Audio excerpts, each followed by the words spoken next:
ఏ జంతువు కూడా బ్రతకలేదు. దేవుడు దయ వలనే భూమి మీద సమస్తము జీవిస్తూ ఉన్నది. మానవుడు దేవుని దయను మరిచి మనుషుల దయను వెతకడం వలన వారు విఫలమైపోతూ ఉన్నారు, ఓడిపోతూ ఉన్నారు, పడిపోతూ ఉన్నారు. ఒక మనుష్యుడు దేవుని దయను కోరుకొని ఏ పని ప్రారంభించినా ఆ పనిలో వారు వర్ధిల్లుతారు, ఆ పనిని వారు పరిపూర్ణంగా చేయగలుగుతారు. హల్లెలూయా, దేవునికి స్తోత్రం. పరిశుద్ధ గ్రంథమైన బైబిల్లో నుండి యాకోబు భక్తుడు రాసిన పత్రిక 5వ అధ్యాయం 17వ వాక్య భాగాన్ని చదువుదాం. ఏలియా మన వంటి స్వభావము గల మనుష్యుడే, వర్షింపకుంటున్నట్లు అతడు ఆసక్తితో ప్రార్థన చేయగా 3.5 సంవత్సరముల వరకు భూమి మీద వర్షింపలేదు. అతడు మరలా ప్రార్థన చేయగా ఆకాశము వర్షము ఇచ్చెను, భూమి తన ఫలం ఇచ్చెను. హల్లెలూయా. ఇక్కడ భక్తుడైన యాకోబు పత్రికాముఖంగా సంఘానికి ఒక దైవజనుని ముందు పెట్టి మాట్లాడుతూ ఉన్నాడు. ఆ దైవజనుడు ప్రార్థన చేస్తే వర్షము ఆయన మాట విన్నదాడు. ఆ దైవజనుడు ప్రార్థించగా 3.5 సంవత్సరముల వరకు భూమి మీద వర్షము పడకుండా ఆగిపోయింది.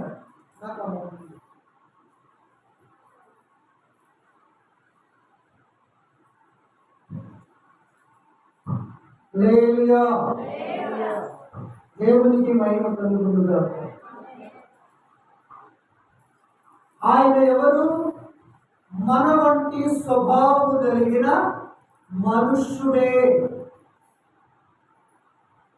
దేవుడు పక్షపాతి కాదు, దేవుడు అన్యాయస్తుడు కాదు, దేవుడు స్వార్థపరుడు కాదు. దేవుడు నీకిచ్చిన మాట తప్పుటకు ఆయన మానవుడు కాదు కనుక యాకోబు అనే దైవ సేవకుడు మరి ఒక దైవ సేవకుని ముందు పెట్టి సంఘానికి మాట తెలియజేస్తూ ఉన్నాడు. ఆయన మనలాగనే గాలి పీల్చుకొని వదిలేస్తాడు, ఆయన మనలాగనే అన్నం తింటాడు, ఆయన మనలాగనే జీవిస్తాడు. ఆయనకు మనలాగనే కోరికలు ఉన్నవి, ఆయనకు మనలాగనే తల్లిదండ్రులు ఉన్నారు, ఆయనకు మనలాగనే తోడబుట్టిన వారు ఉన్నారు, ఆయనకు మనలాగనే ఇల్లు వాకిలు ఉన్నవి. ఆయన మన వంటి స్వభావం కలిగిన మనుషుడే కానీ అతడు ప్రార్థించగా ఎలా ఆసక్తితో ప్రార్థించగా. ఈరోజు మనకు ఆశే లేదు, ఆసక్తే లేదు. చాలా మంది చిన్న చిన్న సమస్యలను ముందు పెట్టుకొని దేవుని సన్నిధికి రాక ఆగిపోయి ఉన్నారు. హల్లెలూయా. ఈరోజు ఏ రోజు తెలుసా? కీర్తనలు 118:24 ఇది యెహోవా ఏర్పాటు చేసిన దినము, దీని యందు మనము సంతోషించి ఉత్సహించదము. హల్లెలూయా. గనుక నా ప్రియమైన దేవుని సంఘమా, సంఘ బిడ్డలారా, నీవు ప్రార్థిస్తే నా దేవుడు వింటాడు. నీవు ప్రార్థిస్తే నీవు చేయలేని పనిని దేవుడు చేసి పెడతాడు. నీవు ప్రార్థన చేయాలి ఆసక్తితో. ఏలియా ప్రార్థించినప్పుడు దేవుడు ఆకాశముతో మాట్లాడాడు, ఋతుపవనాలతో మాట్లాడాడు, మేఘాలతో మాట్లాడాడు. నా దాసుడు రోషము కలిగి పౌరుషము కలిగి భారముతో ఆసక్తి ఆసక్తితో ప్రార్థన చేస్తూ ఉన్నాడు. 3.5 సంవత్సరాల వరకు వర్షము రావద్దు అని. నిజమే ప్రియులారా, ఆ యొక్క దైవజనుడు అలాగ ప్రార్థించినప్పుడు దేవుడు ఆలకించి ఆమేనంటే 3.5 సంవత్సరముల దాకా భూమి మీద వర్షము కురియలేదు, పంటలు పండలేదు, రైతులు వ్యవసాయం చేయలేదు. లేలుయా. రైతుకు ఒక కారు పంట లేకపోతేనే అల్లాడిపోతా ఉంటాడు.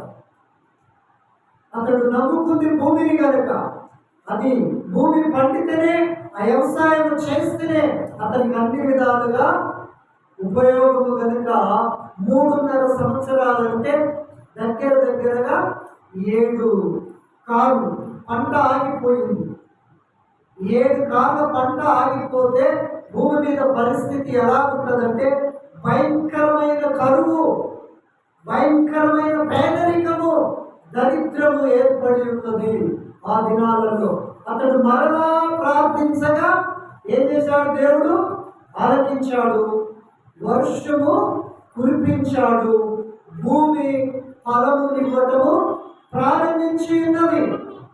నీ బ్రతుకులో, నా బ్రతుకులో ఏదైతే ముందుపోటుగా ఉన్నదో, హల్లెలూయా, దేవునికి స్తోత్రం. దేవోరా సైలెన్స్. కనుక ప్రియమైన సంగమా, ఏదో వస్తున్నామంటే వస్తున్నాము, పోతున్నామంటే పోతున్నాము అనేటట్లుగా కాదు, కానీ నేను ఏలియా వలె ఆసక్తి కలిగి ప్రార్థన చేయాలి.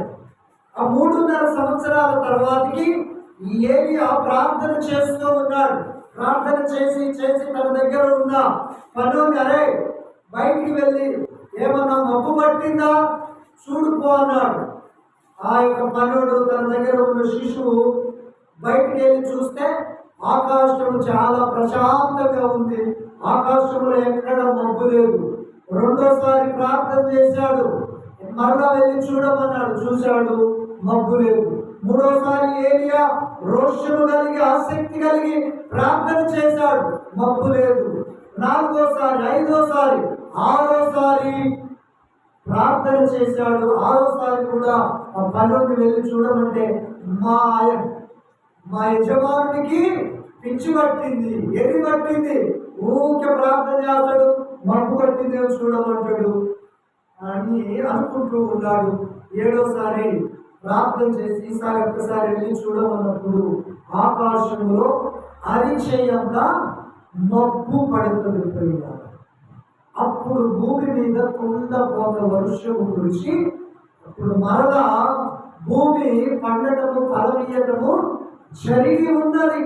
నీ బ్రతుకులో ప్రార్థన లేకపోతే ఓడిపోతావు, ప్రార్థన లేకపోతే పడిపోతావు, ప్రార్థన లేకపోతే పతనం అవుతావు, ప్రార్థన జీవితమే లేకపోతే నీకెవ్వడు ఈ జీవితం నీ బ్రతుకులో బాగు చేయలేడు. హల్లెలూయా, దేవునికి స్తోత్రం. ఏలియా ప్రార్థన చేస్తే 3.5 సంవత్సరాలు ఆకాశం, ఋతుపవనాలు, మేఘాలయ మాట విన్నవి. కొంతమందిని కదిలిస్తే మా ఆయన మా మాట వినడు. పెళ్ళి అయిన వాళ్ళు బాగా తెలుస్తాను, నా భార్య నా మాట వినదు అని ఇలాగా రకరకాలుగా చెబుతూ ఉంటారు. ప్రియుల, మన వంటి స్వభావము కలిగిన మనుషుడు ప్రార్థించినప్పుడు వర్షము ఆయన మాట వింటాడు. దేవుడు అంటే కృపను నీకు ఇస్తాడు. ఎప్పుడో తెలుసా, నువ్వు ఆసక్తిగా దేవునితో కలిసి నడుస్తూ బ్రతుకుతో ప్రార్థించినప్పుడు, మనుషులతో నడిచి మనుషులు చేసే పనులు చేసి నీకేదో ప్రార్థన చేయాలి కదా, ఊతపదం వాడి కనెక్ట్గా చేయొద్దు, ఆసక్తితో చేయాలి. నువ్వు ప్రార్థించేటప్పుడు నీకు ఆసక్తి ఉండాలి. నీకు ఆసక్తి, నా దేవుడు నా ప్రార్థన వింటాడు, నా దేవుడు నాకు కార్యము చేస్తాడు, నా దేవుడు నా ప్రార్థన దాటిపోడనే ఆసక్తితో నువ్వు ప్రారంభించి విశ్వాసముతో ప్రార్థనలో నువ్వు మూలిగినట్లయితే దేవుడు గొప్ప కార్యం నీకు చేస్తాడు. హల్లెలూయా. దేవునికి స్తోత్రం. రోజు గంట ప్రార్థన చేస్తున్నాం. నా చేతులు ఎత్తండి. ఒక గంట అబద్ధవాడుకు దేవుని సన్నిధిలో గంట, 50 నిమిషాలు 40 నిమిషాలు కాదు, 20 నిమిషాలు, గంట చేస్తున్నాం. నీ ప్రార్థన గంట లేకపోతే ఎలాగా ప్రకృతిని మాట వింటది? ప్రకృతిలో నువ్వు చేసే పనులు ఎలాగ దీవించబడతాయి? ప్రకృతిలో నువ్వు చేసే కార్యాలు ఎలాగ నీకు ఆశీర్వాదకరంగా మార్చబడుతుంది? నీ కష్టాజితం ఎలాగ దీవించబడుతుంది? నీ రాబడి ఎలాగ స్థిరాస్తిగా మార్చబడుతుంది? నువ్వంత ప్రార్థన చేసి ఇలా నా కష్టాజితాన్ని దీవించు, నా గర్భఫలాన్ని దీవించు, నా కుటుంబాన్ని దీవించు, సంపదలు తండ్రి విస్తరించేటట్లుగా సహాయం చేయంటే దేవుడిని ప్రార్థన వింటాడు. హల్లెలూయా. దేవునికి స్తోత్రం. ఆసక్తితో నేను ప్రార్థన చేయాలి.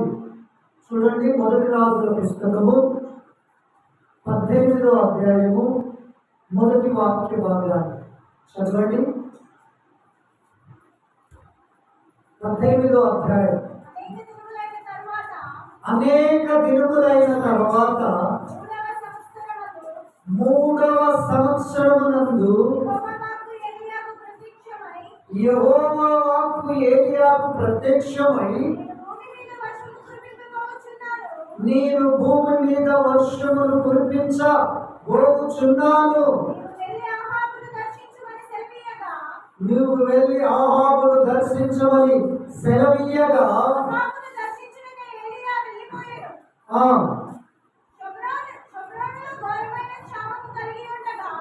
షోమ్రోనులో ఘోరమైన కరువు కలిగి ఉండగా ఆహాబు తన గృహ నిర్వాహకుడకు ఓబద్యాను పిలిపించెను. ఈ ఓబద్యా యెహోవా యందు భయభక్తులు గలవాడై యెజబెలు యెహోవా ప్రవక్తలను హతము చేయుచుండగా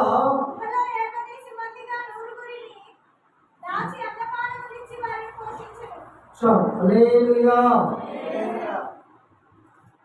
ఓబద్యా అనే ఒక వ్యక్తి ఉన్నాడు. యెజబెలుకు భయపడి ఒక గృహలో 50 మందిని అట్లా పెట్టి వారిని పోషిస్తూ ఉన్నాడు. యెహోవా వాక్కు ఏలీయాకు ప్రత్యక్షమైంది. షోమ్రోనులో బహు కరువుగా ఉన్నది గనుక నీవు అడిగిన మాట ప్రకారము 3.5 సంవత్సరములు పూర్తి కాబోతూ ఉన్నది. నేను మరలా భూమి మీద వర్షాన్ని కురిపించబోతూ ఉన్నాను. ఈ మాట నీవు ఆహాబుకు తెలియచేయము అన్నప్పుడు ఓబద్యాకు చెప్పితే ఓబద్యా భయపడతాడు. యెజబెలు ఎవరు?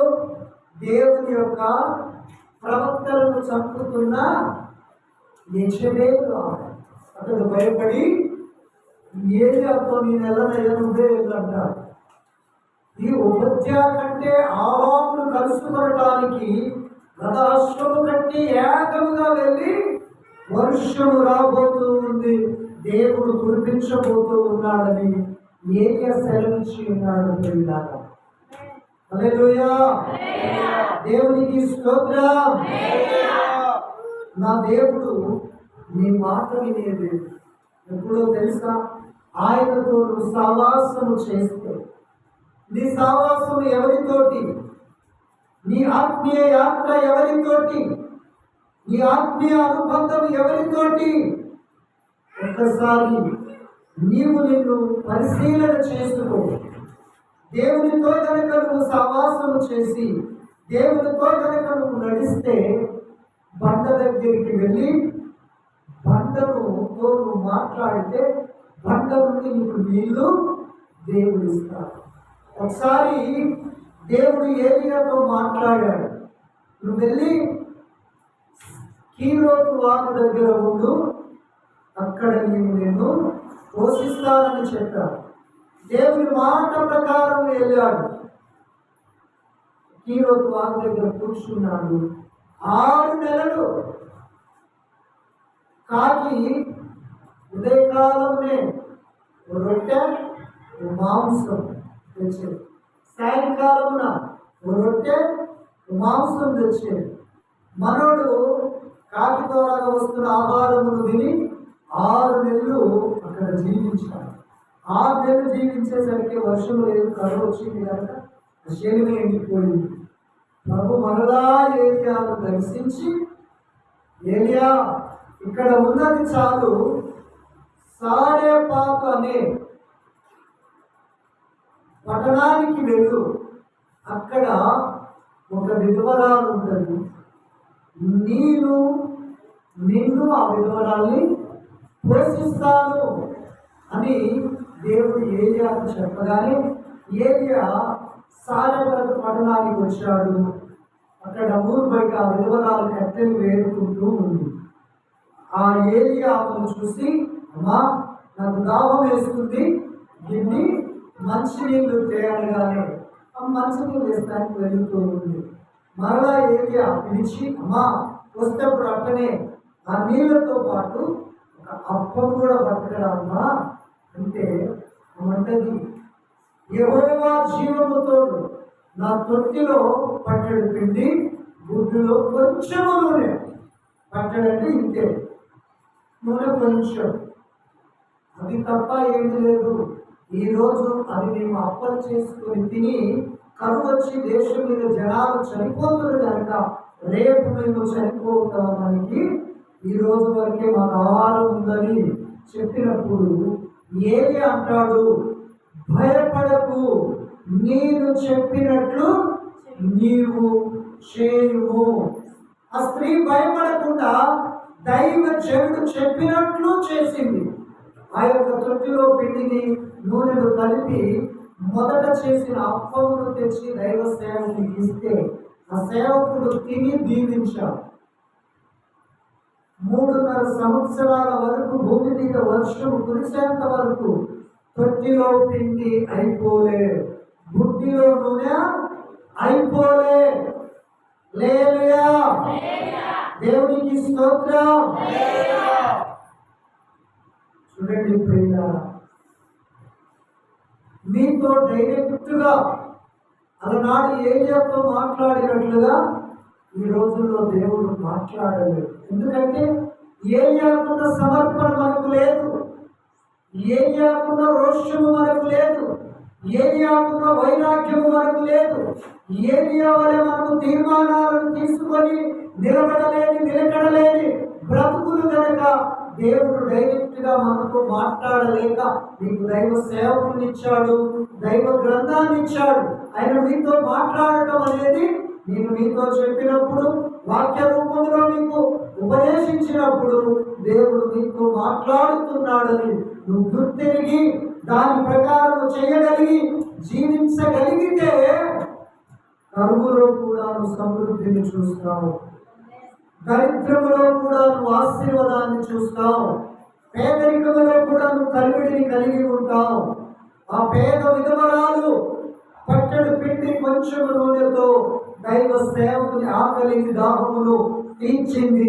3.5 సంవత్సరాలు దేవుడు వర్షము కురిచి భూమి పంట ఫలమునిచ్చేంత వరకు పోషించాడు. హల్లెలూయా, ఆ ఇంటికి దైవ సేవకుడు వెళ్ళాడు. ఆ తొట్టిలో పిండి దీవించబడుదుగా, బుద్ధిలో నూనె ఆశీర్వదించబడుదుగా కంటే వాళ్ళు రోజు వండుకుంటున్నారు, దీవించబడుతుంది, రోజు అమలు చేసుకొని తింటున్నారు, అది కరిగిపోవట్లేదు. దేవుని కృప ఆ విధముగా మనుషుల యొద్దకు వస్తుంది. ఏలియా ఎవరు? మన వంటి స్వభావము కలిగిన మనుష్యుడే. హల్లెలూయా, కాకపోతే అతడు ఆసక్తిగా ప్రార్థన చేశాడు.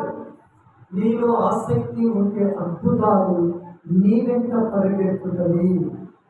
నువ్వు విసకగా ప్రార్థన చేస్తే ప్రార్థన ప్రతిఫలము నీవు నిశ్చయముగా పొందుతుంటావు. ఆమేన్.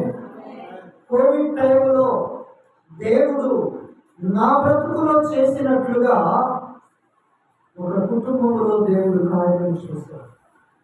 కోవిడ్ వచ్చిన సమయంలో కుటుంబంలో తల్లి కొడుకు మాత్రమే ఉన్నారు. ఆ కొడుకు 2 కిడ్నీలు ఖరాబ్ అయిపోయింది. 2 కిడ్నీలు ఖరాబ్ అయిపోతే ఆ కొడుకును తీసుకొని తల్లి హాస్పిటల్కి వెళ్ళింది. ఏ హాస్పిటల్లో తెలుసా? ప్రైవేట్ హాస్పిటల్లో లేదా గవర్నమెంట్ హాస్పిటల్తో కాదు, కార్పొరేట్ హాస్పిటల్. అంటే మంత్రులు, ఎమ్మెల్యేలు, ఎంపీలు, కోటీశ్వరులు వెళ్తే హాస్పిటల్ కొడుకు తీసుకొని వెళ్ళింది ట్రీట్మెంట్ చేయించడానికి.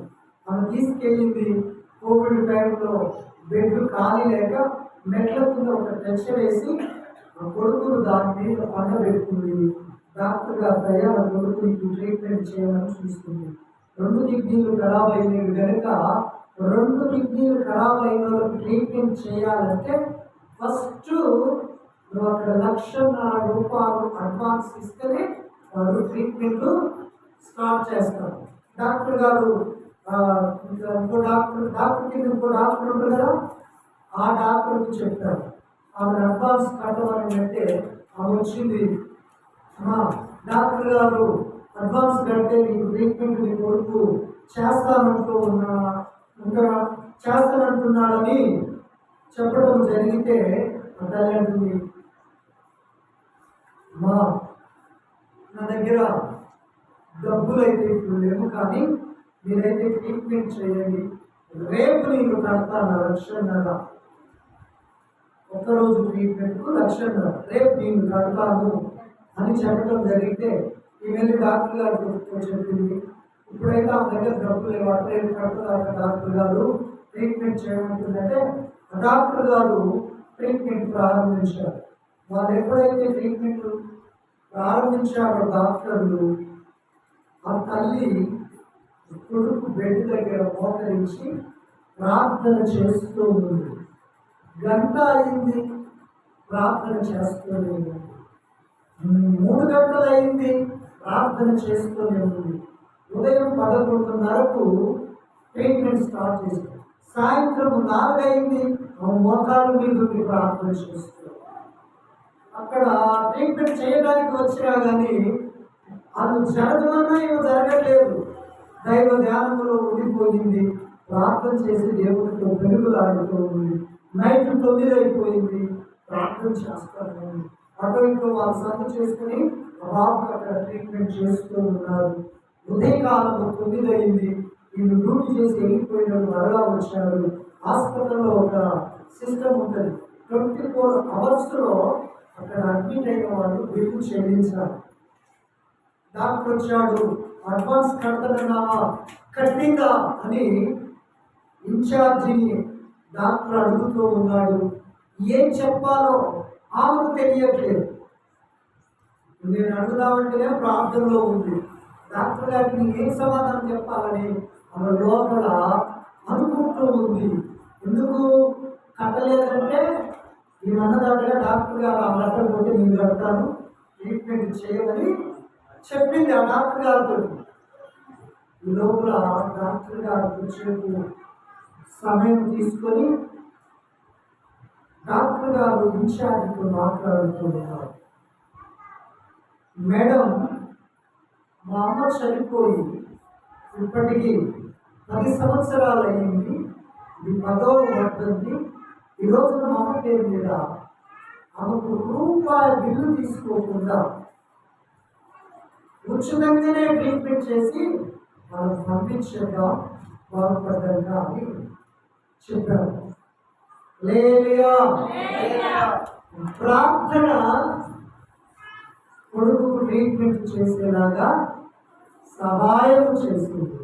కోవిడ్ టైంలో కూడా మా దగ్గర డబ్బులు లేవు, కానీ అమ్మగారు అయితే హాస్పిటల్ బిల్డింగ్కి ప్రార్థన చేసేది, దేవుడు సహాయం చేశాడు.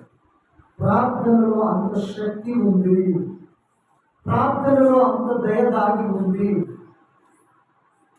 కాలాన్ని గడపమంటే గంటలు గంటలు గంటలు గంటలు కాలాన్ని గడిపేస్తలే కానీ దేవునితో గంట గడపడానికి నీకెంతో కష్టం, అందుకే నువ్వు సిగ్గుపడుతున్నావు, అందుకే నువ్వు వెనకబడుతున్నావు, అందుకే నువ్వు అందరిలాగా ఉండలేకపోతున్నావు, అందరిలాగా వర్ధిల్లలేకపోతున్నావు, అందరిలాగా అభివృద్ధి పొందలేకపోతున్నావు, అందరిలాగా ఆరోగ్యాన్ని అందుకోలేకపోతున్నావు, అందరిలాగా నీవు సంతోషముగా ఉండలేకపోతున్నావు. హల్లెలూయా, దేవునికి స్తోత్రం. ఏలియా ఆసక్తిగా ప్రార్థన చేశాడు, వర్షాన్ని ఆపాడు, మరలా దేవుడు వర్షాన్ని కురిపించాడు. ఆ యొక్క విధవరాలు చెప్పింది ఏందో తెలుసా? నాకు తెలుసమ్మా, నా భర్త నన్ను విడిచిపోయాడు, నా కొడుకు నన్ను మరిచిపోయినా నన్ను పిలిచిన దేవుడు విడిచిపోని దేవుడు అని ఆమె సాక్ష్యం ఇచ్చింది. ఆ ఇన్ఛార్జ్ వచ్చి ఆమెతో చెప్తూ ఉంటే, నీ దగ్గర రూపాయి తీసుకోవద్దన్నాడు డాక్టర్ అన్నప్పుడు ఆమె సాక్ష్యం ఇస్తూ ఉంది. ఆమె గెటప్ ఎలా ఉందో తెలుసా? మన యొక్క వాట్సాప్ గ్రూప్ ఎంతమంది చూస్తున్నారు? నేను ఈ సాక్ష్యాన్ని మన వాట్సాప్ గ్రూప్లో కూడా పెట్టాను. నాకు పార్వతయ్య గారు పెట్టి, చూడకపోతే 2 రోజుల తర్వాత చూడబోయే అబ్బాం అని చెప్పాడు. హల్లెలూయా. ఆమె నెత్తి షింపుడు ఉందాక, చిరిగిపోయిన ఏమంటారు చీర, చిరిగి మాసిపోయిన జాకెట్. అప్పుడు ఆ ఇన్ఛార్జ్ ఆమె దగ్గరికి వచ్చి, ఆమె క్లాస్గా ఉంది, ప్రార్థించిన తల్లి ఏమో కొంచెం చిక్కుడుగా ఉంది, బయటి నీ గెటప్ బాగలేదు కానీ నీ లోపల గెటప్ బాగుందమ్మా. మా పై గెటప్ బాగుంది కానీ మా లోపల గెటప్ బాగలే, సిగ్గుపడుతున్న తల్లిని చూసని దండం పెట్టింది హాస్పిటల్ ఇన్ఛార్జ్. హల్లెలూయా. మన ఈ గెటప్ నాకు బాగుండాల్సింది, లోపల గెటప్ పరిశుద్ధతతో కూడి ఉండాలి, పవిత్రతతో కూడి ఉండాలి, నీతి నియమాలతో నిలిచి ఉండాలి, యథార్థముగా నడుస్తూ మాట్లాడాలి. లోపల గెటప్ పరిశుద్ధాత్ముడై ఉండాలి, పై గెటప్ ఎట్లా ఉన్నాయి పర్వాలి. దేవుడిని మాట్లాడుకుంటారు. పై గెటప్ అంతా బాగుండి లోపల బాగలేకపోతే నీ ప్రార్థన నీ ఆకిలిని కూడా దాటదు. ఏలియా ఆసక్తితో ప్రార్థన చేశాడు, దేవుడు వర్షాన్ని ఆపాడు. 3.5 సంవత్సరముల తర్వాత వర్షమును కురిపించాడు. ఏలియా ప్రార్థిస్తే తొట్టిలో పిండి పుట్టిలో నూనె దీవించబడ్డది. హల్లెలూయా. దేవునికి మహిమ కలుగును గాక. కనుక నా ప్రియమైన దేవుని సంఘ బిడ్డలారా, మీరు ప్రార్థన చేయకుండా మందిరానికి వస్తున్నామంటే మిమ్మల్ని మీరు మోసం చేసుకుంటున్నారు. హల్లెలూయా. దేవునికి స్తోత్రం. ఏం చేయాలి? ప్రార్థన చేయాలి. నీకు దేవుడు 24 గంటలు సమయాన్ని ఇచ్చాడు. ఎన్ని గంటలు? స్తోత్రం. ఎన్ని గంటలండి? రాత్రి 12 గంటలు, పగలు 12 గంటలు. 12, 12 24 గంటలు. 24 గంటలు నువ్వు దేవునికి ఇవ్వాల్సింది 2 గంటల 40 నిమిషాలు. దానికి దశమ భాగం అంటారు. నువ్వు 2 గంటల 40 నిమిషాలు దేవునికి ఇస్తే నీకు 24 గంటల ఆశీర్వాదకరంగా, నీకు, నీ కుటుంబానికి, నీ పిల్లలకు, నీ భవిష్యత్తుకు దీవెనకరంగా మారుతుంది. హల్లెలూయా. దేవునికి స్తోత్రం. నువ్వు ఎంత పని చేసావు అనేది కాదు ముఖ్యమంత్రి, నువ్వెంత సంపాదిస్తున్నావు అనేది కాదు ముఖ్యమంత్రి, ఎంతమంది నీకు ఫ్రెండ్స్ ఉన్నారు అనేది కాదు ముఖ్యమంత్రి. కొంతమంది చదివితే ఆ చదువు వారికి దీవెనకరంగా ఉండట్లేదు. కారణం ఎందుకో తెలుసా? వాళ్ళ కోసం చదవట్లేదు, ఎవరి కోసమో చదువుతారు. చదువు అది వ్యర్థమైపోతుంది. నీ కోసము చదువు, దేవుని కోసం చదువు.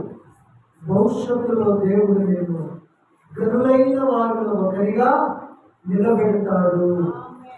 ఆమేన్. హల్లెలూయా.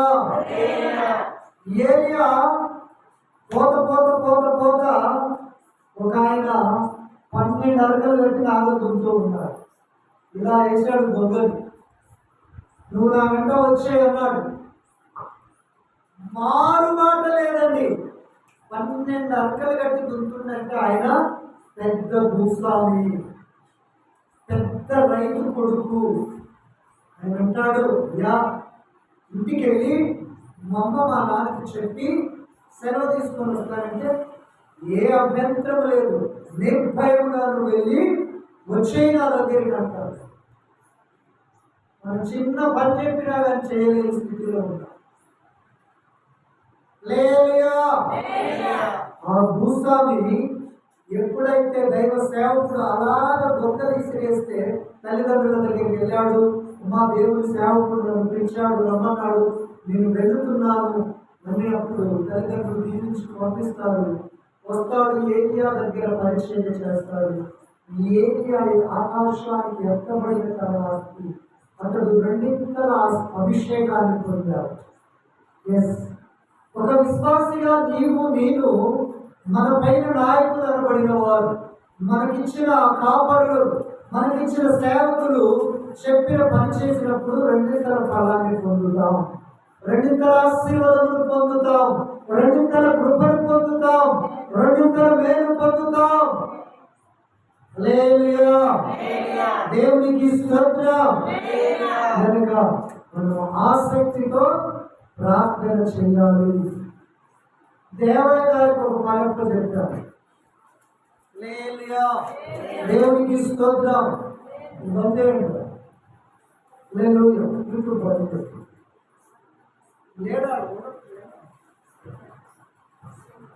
దేవుడు మిమ్మల్ని దీవించును గాక.